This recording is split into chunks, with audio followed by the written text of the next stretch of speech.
Et pour parler davantage de cette journée marquante, nous avons le plaisir d'avoir avec nous en ligne Madame Falida Choubechi, journaliste et députée. Bonjour Madame Falida. Madame Falida, est-ce que vous m'entendez bien? Allô? Madame Falida, est-ce que vous m'entendez? Alors apparemment on a quelques problèmes techniques, on va bien sûr essayer d'avoir Madame Falida encore une fois. Comme je viens de dire, la ville de Sharm el-Sheikh a connu hier une journée importante, une atmosphère historique, surtout après la signature bien sûr de l'accord de paix entre les Palestiniens et les Israéliens, parrainé par l'Égypte. Le président Abdel Fattah el-Sisi et les États-Unis, bien sûr, avec le président Trump, avec un large soutien international. Et à présent, je crois qu'on a Madame Falida encore une fois au bout du fil. Alors, bonjour Madame Falida, est-ce que vous m'entendez cette fois-ci? Bonjour à vous et à tous les téléspectateurs. Alors, Madame Falida, bien sûr, comme je viens de dire, hier, c'était une journée très importante pour la région, pour le monde entier. Mais nous, les Égyptiens, on était tous ancrés hier devant les écrans pour regarder qu'est-ce qui se passe, pour voir comment l'Égypte écrit encore une fois l'histoire. Alors, comment vous pouvez décrire la journée d'hier? Comment quoi? Comment vous pouvez décrire la journée d'hier? C'est une journée historique. C'est une journée qui a changé la carte du monde. Parce que la position de l'Égypte et la prise de position de l'Égypte est ferme et honnête depuis le refus de l'exil des Palestiniens et ensuite de confirmer qu'il y aura de tranquillité, de vie paisible dans cette région du monde qui pourra aussi influencer les autres pays internationaux qu'avec la paix. Et il a même, notre président a adressé même hier au peuple israélien, il a confirmé en s'adressant au peuple israélien que comment dire, c'est-à-dire la vie normale exige la paix, pas des guerres. Oui. Et ça, c'est pour la première fois, peut-être depuis la création de l'État d'Israël dans notre région, que presque le monde entier, même les États-Unis, qui sont le premier supporteur d'Israël, il y a le président qui a confirmé son accord sur la position égyptienne et a même loué les efforts de notre président dans le chemin de la paix. Oui. Alors, Madame Falida, l'existence d'un grand nombre de dirigeants, en plus d'une vingtaine de chefs d'État et de gouvernement, bien sûr, présents hier à Sharm el-Sheikh, bien sûr à côté de Monsieur le Président Abdel Fattah el-Sisi et du Président Trump pour la signature de cet accord. Comment vous avez vu également cette grande présence internationale pour consolider et soutenir cet accord? C'est vraiment, ça nous a réjouis parce que quand le président, quand il a parlé depuis le commencement de cette guerre néfaste là, que Israël et Hamas ont installé dans notre région, ça c'est maintenant la conviction que c'est la paix que l'Égypte propose et que l'Égypte l'Égypte peut assurer que la continuité de cette paix-là. Et ça, c'est quelque chose que le monde entier, c'est difficile de trouver un être humain qui peut être d'accord avec la guerre comment dire, la guerre féroce, atroce que Israël a menée contre un peuple. Parce que maintenant, quand nous voyons le nombre des enfants morts palestiniens, c'est-à-dire ces enfants-là n'étaient pas une menace pour l'armée israélienne. Et je crois que tous les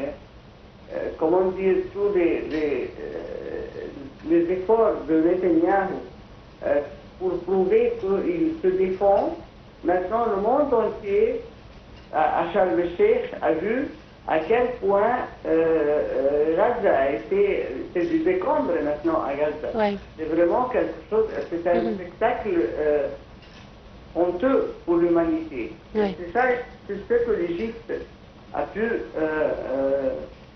convaincre le monde entier.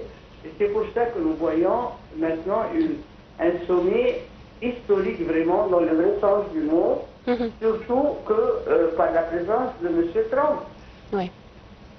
Alors exactement, c'est vrai que cet accord est le fruit de beaucoup d'efforts diplomatiques de la part du monde entier. Bien sûr, l'Égypte a joué un rôle très important, mais il faut dire que c'était l'Égypte surtout qui était tout à fait dès le début était contre le fait de déplacer les Palestiniens, contre tout déplacement des Palestiniens, et sans l'Égypte et sans la position ferme de l'Égypte, on pourrait même voir la mort de la cause palestinienne. Alors comment vous voyez aussi cette position ferme de l'Égypte qui s'est aboutie à la fin à vraiment à laisser ou mettre fin plutôt à la guerre à Gaza et reconstruire Gaza pour les Palestiniens? Moi, je trouve que, pas seulement parce que je suis égyptienne, c'est pas par chauvinisme, que je dis que l'Égypte, sa position, sa prise de position, a été comment dire, la pierre principale dans tout ce qui se construit maintenant pour changer la vie de Gaza et changer la vie de notre région. Oui. Parce que on avait un monsieur responsable israélien qui prétendait que le rôle d'Israël, c'est de contrôler tout le monde arabe depuis du Nil à l'Euphrate. Et ça, c'est pas possible. Ouais. Ça, c'est pas possible dans notre vie maintenant que le monde entier est d'accord avec le point de vue égyptien que c'est la paix qui garantit une vie noble et honnête. C'est pas des guerres. Les guerres, c'est un sabotage pour le monde entier. Oui, c'est vrai. Alors en fait, hier aussi, Monsieur le Président, à plusieurs reprises aussi, a accentué le fait que c'est vrai qu'on est parvenu à la fin des hostilités à Gaza, mais la paix ne sera rétablie dans la région avant l'établissement d'un État palestinien, c'est-à-dire la solution à deux États. Ça c'est vrai, et ça c'est on n'a pas inventé. Ça c'est les Nations Unies qui ont, qui ont confirmé cette position. Et notre président, il a une expérience, il a une intelligence qui peut prévoir, c'est-à-dire prévoir que s'il n'y a pas un État palestinien, il n'y aura jamais de paix. L'État palestinien, c'est un droit pour le peuple palestinien. C'est un droit avec, depuis 1967, je crois, on a défini qu'il y aura un État palestinien, et ça, Israël et ceux qui la soutiennent n'ont jamais laissé le temps à la paix. Oui. Alors exactement, vous venez de parler comment c'était honteux en fait pour l'humanité. En fait, c'était des déclarations du président Abdel Fattah el-Sisi disant que la fin de cette guerre à Gaza doit tourner la page à cette période vraiment douloureuse de l'histoire de l'humanité, pas seulement de la région, de l'humanité. Avec tout ce qui s'est passé pendant 2 ans à Gaza, c'était une page douloureuse pour l'humanité, Madame Farida. Pas seulement douloureuse, mais scandaleuse aussi. C'était vraiment un scandale. Nous voyons le monde, et pourquoi Israël a été tellement isolé maintenant dernièrement. Parce que on ne peut pas accepter la guerre odieuse et scandaleuse que Israël menait à Gaza. On vient de décombrer maintenant. Même le président a insisté sur le fait de renouveler Gaza et reconstruire les maisons détruites parce que les gens ils n'ont que la terre maintenant et les décombres. Mais il faut dire qu'ils ont tenu à défendre la terre et leur existence sur leur terre.